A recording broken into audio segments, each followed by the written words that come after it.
Be are کی اس میں بڑی کوتاہیاں ہیں، کیونکہ ایف بی آر جو ہے وہ اپنا کام کرنے میں اتنا سنجیدہ نہیں ہے، اور جو ٹیکس وصولیاں ہو رہی ہیں وہ بھی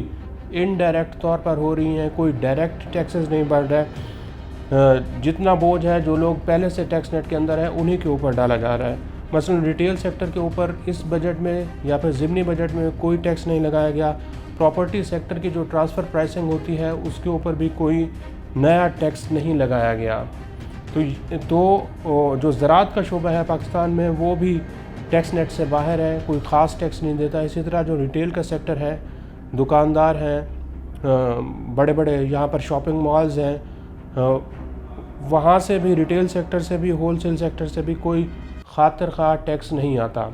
تو یہ ایسے سیکٹر ہیں جہاں سے ایف بی آر اگر چاہے تو اپنی انتظامی جو امور ہیں ان کو بہتر کر کے ان سے زیادہ ٹیکس وصول کر سکتا ہے، بجائے اس کے کہ ہر بجٹ میں انہی افراد کے اوپر بوجھ ڈال دیا جائے جو کہ پہلے لوگ ٹیکس ادا کر رہے ہیں۔ اب منی بجٹ آ گیا ہے، پاکستان اور آئی ایم ایف کے درمیان مذاکرات ابھی تک جاری ہیں، اور یہ توقع کی جا رہی ہے کہ اسی اگلے ہفتے کے دوران پاکستان اور آئی ایم ایف کے درمیان سٹاف لیول کا ایگریمنٹ ہو جائے گا، اور مارچ کے مہینے میں پاکستان کو 1.10 کروڑ کی جو اگلی قسط ہے وہ مل جائے گی۔ لیکن کیا پاکستان کی معیشت جو ہے وہ اس آئی ایم ایف معاہدے کے بعد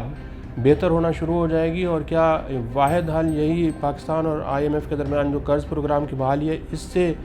ایک ہی حل ہے یا پھر کوئی اور بھی حل ہے؟ اس سلسلے میں پاکستان بزنس کونسل کی جانب سے ایک پلان دیا گیا ہے، جس میں انہوں نے بتایا ہے کہ آئی ایم ایف پروگرام کے بعد بھی پاکستان کی جو معیشت ہے وہ مشکلات کا شکار رہے گی، اور کچھ تجاویز اس پلان میں دی گئی ہیں، جس میں انہوں نے یہ بتایا ہے کہ پاکستان کو فوری طور پر ان تجاویز کے اوپر عمل درآمد کرنا چاہیے، جس سے پاکستان کو تقریباً 17 سے 18 ارب ڈالرز کا فائدہ ہو سکتا ہے۔ یہ تقریباً 1000 ارب روپے سے زائد کی انکم ہے پاکستانی روپی میں، جو کہ پاکستان کو ایک سال کے دوران مل سکتی ہے۔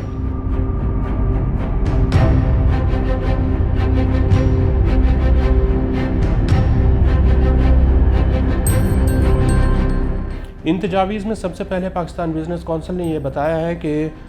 حکومت پاکستان کو فوری طور پر آئی ایم ایف کے ساتھ قرض جو معاہدہ ہے اس کو بحال کرنا چاہیے، اور اس میں مزید تاخیر نہیں کرنی چاہیے۔ جیسے ہی آئی ایم ایف کے ساتھ ہمارا قرض پروگرام بحال ہو تو آئی ایم ایف کے ساتھ ہمیں 30 جون کے بعد ایک اور قرض پروگرام کی طرف جانا ہوگا، اور حکومت کو اس میں بھی مزید کسی قسم کی کوئی تاخیر نہیں کرنی چاہیے، چاہے موجودہ حکومت ہو یا پھر کوئی اور سیٹ اپ ہے، نگراں حکومت ہو، جو بھی سیٹ اپ ہو پاکستان میں، وہ فوری طور پر 30 جون کے بعد آئی ایم ایف کے ساتھ دوبارہ مل بیٹھے اور ایک اور قرض پروگرام کے لیے کوشش کریں۔ اور دوسری تجویز یہ دی گئی ہے کہ پاکستان فوری طور پر اپنے قرضے مؤخر کرانے کا جو پلان ہے وہ سامنے لے کر آئے، کیونکہ اس وقت پاکستان کے، جیسا کہ میں نے بتایا ہے کہ زر مبادلہ کے ذخائر 3 ارب ڈالر سے کے لگ بھگ ہیں، اور پاکستان کو 2025 تک 75 ارب ڈالرز کی ادائیگیاں کرنی ہیں۔ بیرونی قرضے پاکستان کو ادا کرنے ہیں 2025 تک تقریباً 75 ارب ڈالرز کے۔ اب 3 ارب ڈالرز کے زر مبادلہ کے ذخائر کے ساتھ تو ہم ہر سال تقریباً 25 سے 30 ارب ڈالرز کی جو بیرونی ادائیگیاں ہیں وہ نہیں کر سکتے، اس لیے دوسری تجویز یہ دی گئی ہے کہ فوری طور پر حکومت پاکستان اپنے قرضے مؤخر کرانے کا پلان لے آئے۔ اسی طرح توانائی کو بچانے کے لیے بھی تجاویز دی گئی ہیں کہ کس طرح حکومت پاکستان اپنا توانائی کا بل کم کر سکتی ہے۔ اور چوتھی جو تجویز دی گئی ہے کہ اس وقت پاکستان کو جتنی بھی سیاسی جماعتیں ہیں وہ سیاست سے ہٹ کر معیشت کے اوپر ایک مساق معیشت کی طرف آئیں، اور معیشت کے اوپر کسی قسم کی کوئی سیاست نہ کی جائے۔ یہ 4 بڑی بڑی تجاویز ہیں، لیکن 1000 ارب روپے کا اور 17 سے 18 ارب ڈالرز کا جو نسخہ دیا گیا ہے اس میں بھی انتہائی اہم تجاویز دی گئی ہیں۔ مثلا سب سے پہلے اور بڑی تجویز یہ دی گئی ہے کہ حکومت پاکستان کو جتنے بھی سرکاری ادارے ہیں ان کے اندر جتنی گاڑیاں استعمال ہوتی ہیں ان کی مینٹیننس یا پھر نئی گاڑیوں کی خریداری، جو لگژری گاڑیاں ہوتی ہیں، جیسا کہ آپ نے اس ہفتے دیکھا ہوگا کہ ایف بی آر بھی یہ کوشش کر رہا ہے کہ 116 ارب روپے کی نئی لگژری گاڑیاں خریدیں۔ تو پاکستان بزنس کونسل نے یہ تجویز دی ہے کہ تمام سرکاری اداروں اور محکموں پر یہ پابندی لگائی جائے کہ وہ گاڑیوں کی نئی خریداری نہ کریں، اور نہ ہی گاڑیوں کی جو مینٹیننس ہے اس کے اوپر اخراجات کریں، کیونکہ گاڑیوں کے اخراجات جو ہیں وہ تقریباً 400 ارب روپے کے سالانہ ہیں۔ اس خرچے کو حکومت پاکستان بچائے۔ اور دوسری تجویز اس کے بعد یہ دی گئی ہے کہ سروسز کی جو ایکسپورٹ ہے، خدمات کے شعبہ کی جو ایکسپورٹ ہے، اس کو 2.5 ارب ڈالر سے اوپر لے کر جایا جائے۔ پاکستان کے جو لوگ بیرون ملک رہتے ہیں وہ پاکستان کو ایک خطیر اماؤنٹ ہر سال بھیجتے ہیں ترسیلات زر کی صورت میں، اور یہ تجویز دی گئی ہے کہ ان ترسیلات زر کو بڑھایا جائے اور اس کو تقریباً ہر سال اب اس میں 4.5 ارب سے 4 ارب ڈالر کا اس میں اضافہ کیا جائے۔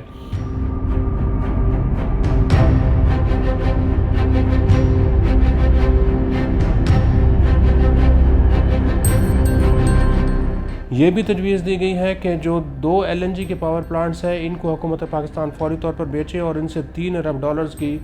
آمدنی پاکستان کو ہو سکتی ہے۔ اسی طرح ہمارے پاکستانی ہر سال جو عمرہ اور حج کرنے جاتے ہیں اس کے اوپر تقریباً اس کو اگر روکا جائے اور ہر سال وہی لوگ چلے جاتے ہیں عمرہ اور حج کرنے کے لیے جنہوں نے پہلے بھی کئی عمرے اور حج کیے ہوئے ہیں، تو ایسی ایک پابندی لگائی جائے کہ جس نے پہلے عمرہ حج کیا ہوا ہے اس کو اس سال نہ جانے دیا جائے، بلکہ نئے لوگوں کو عمرہ اور حج کے لیے جانے دیا جائے، تو اس سے پاکستان کو تقریباً 1 ارب ڈالرز کی بچت ہو سکتی ہے۔ جو فیول کی امپورٹ ہے اس میں حکومت پاکستان کچھ ایسے اقدامات کرے جیسے کہ توانائی بچاؤ مہم بھی شروع کی گئی ہے، پلان دیا گیا ہے، اس سے حکومت پاکستان کو 4.5 ارب ڈالرز کی سالانہ بچت ہو سکتی ہے۔ درآمدات جو فیول کی ہیں اس سے کم ہوں گی اور قومی خزانے کے اوپر جو بوجھ ہے وہ کم ہوگا۔ پیٹرولیم ڈیولپمنٹ لیوی اگر سیلز ڈیزل کے اوپر لگا دی جائے تو اس سے پاکستان کو ہر سال 66 ارب روپے موصول ہو سکتے ہیں۔ GST 10% اگر لگا دیا جائے ڈیزل کے اوپر، پیٹرولیم مصنوعات کے اوپر، تو اس سے حکومت پاکستان کو 200 ارب روپے کی اضافی آمدنی ہو سکتی ہے۔ اسی طرح جو سگریٹ کا سیکٹر ہے، تو ٹوبیکو سیکٹر ہے، اس کے اوپر اگر FBR نئے ٹیکسز لگائے اور اضافی ٹیکسز لگائے تو اس سے بھی FBR کو 75 ارب روپے کی سالانہ اضافی انکم ہو سکتی ہے۔ ریٹیل سیکٹر جس کا پہلے میں نے ذکر کیا ہے کہ FBR کو اس کی طرف فوکس کرنا چاہیے، اور پاکستان بزنس کونسل بھی یہ کہہ رہا ہے کہ اس سے ریٹیل سیکٹر سے FBR کو 23 ارب روپے کی اضافی انکم ہو سکتی ہے۔ پراپرٹی کے سیکٹر سے حکومت پاکستان کو اگر اضافی ٹیکس لگائے تو اس سے بھی 50 ارب روپے کی سالانہ اضافی انکم ہوگی، اور پراپرٹی ٹرانسفر جو کہ پلاٹ کا لین دین ہوتا ہے، پراپرٹی ایک جگہ سے دوسری جگہ ٹرانسفر ہوتی ہے، ایک شخص دوسرے شخص کو ٹرانسفر کر رہا ہوتا ہے، اس کے اوپر اگر ٹیکس لگا جائیں تو اس سے بھی حکومت پاکستان کو 75 ارب روپے کی سالانہ جو آمدن ہے وہ اضافی حاصل ہو سکتی ہے۔ اسی طرح جو انرجی کے ٹیرف ہیں اگر ان کو صحیح ان کا مناسب ریٹ طے کیا جائے بجلی اور گیس کے جو ہیں، اور خاص طور پر جو غریب طبقات ہیں جو کہ جن کا تعلق جو BISP کے مستحقین ہیں یا جن کی آمدن جو ہے وہ 20-25 ہزار روپے ماہانہ تک ہے، ان تک اگر سبسڈی کو رکھا جائے، اور اس سے زیادہ جن لوگوں کی آمدنی ہے 40-50-60 ہزار یا 1 لاکھ روپے تک ہے، ان کے اوپر اگر بوجھ زیادہ ڈالا جائے تو اس سے حکومت پاکستان کو 100 ارب روپے کی آمدنی ہو سکتی ہے۔ اس کے ساتھ ساتھ یہ بھی تجویز دی گئی ہے کہ حکومت پاکستان کو اب ڈالر کو کنٹرول کرنے کی کوشش نہیں کرنی چاہیے، بلکہ ڈالر کا جو ریٹ ہے وہ مارکیٹ فورسز کے اوپر چھوڑ دینا چاہیے، اور مارکیٹ کا جو ریٹ ہے اور جو بینک کا ریٹ ہے اس میں زیادہ فرق نہیں ہونا چاہیے، کیونکہ اگر فرق ہوگا تو اس سے پاکستان کی معیشت کو نقصان پہنچے گا اور لوگ حوالہ اور ہنڈی کے ذریعے پاکستان میں اپنے پیسے بھیجنا شروع کر دیں گے، جس سے تقریباً 4 ارب 20 کروڑ ڈالرز کا سالانہ پاکستان کو نقصان ہو سکتا ہے۔ افغانستان کی طرف جو پاکستان کے ڈالرز اسمگل ہو رہے ہیں اس کو فوری طور پر روکنا چاہیے، اور اس وقت جو صورتحال بنی ہوئی ہے کہ ہر شخص یہ کہہ رہا ہے کہ ڈالر کا کیا ریٹ ہے، ڈالر کا کیا ریٹ ہے، لوگ ڈالر خریدنے کی بھی کوشش کر رہے ہیں۔ پاکستان کے میں جو کاروباری برادری ہے، صنعت کار ہیں، سرمایہ کار ہیں، یا جس کے پاس کچھ سیونگ ہے، وہ بھی اب یہ کوشش کر رہا ہے کہ اپنے پاس کچھ ڈالر رکھ لیں۔ تو یہ تجویز بھی دی گئی ہے کہ اگر حکومت پاکستان یہ ایک پلان لے کر آئے اور ایسی ایمنسٹی لے کر آئے کہ جن لوگوں کے پاس ڈالر رکھے ہوئے ہیں یا پھر گولڈ رکھا ہوا ہے تو ان کے ریٹرن اس کو ایسا دیا جائے، اور ایک پرائز بانڈ اسکیم شروع کی جائے کہ جن لوگوں کے پاس ڈالر یا پھر گولڈ ہے وہ لے کر آئیں اور ان کو پرائز بانڈ ملے گا، اور پرائز بانڈ جب کھلے گا تو ایک خاص شرح منافع کے اوپر وہ پرائز بانڈ دیا جائے گا۔ تو اس سے جو ڈالر کا اس وقت کرائسس ہے، بحران ہے، یہ ختم ہو سکتا ہے۔ تو یہ ایسی تجاویز ہیں جو کہ حکومت پاکستان کو شارٹ ٹرم میں اور میڈیم ٹرم میں کرنے کی ضرورت ہے، کیونکہ 2023 کا جب بجٹ پیش ہوگا جون میں تو اس وقت بھی پاکستان کے معاشی حالات کچھ زیادہ اچھے نہیں ہوں گے، بلکہ اسی طرح ہم نئے ٹیکسز کی اور IMF پروگرام بحالی کی کوشش کر رہے ہوں گے۔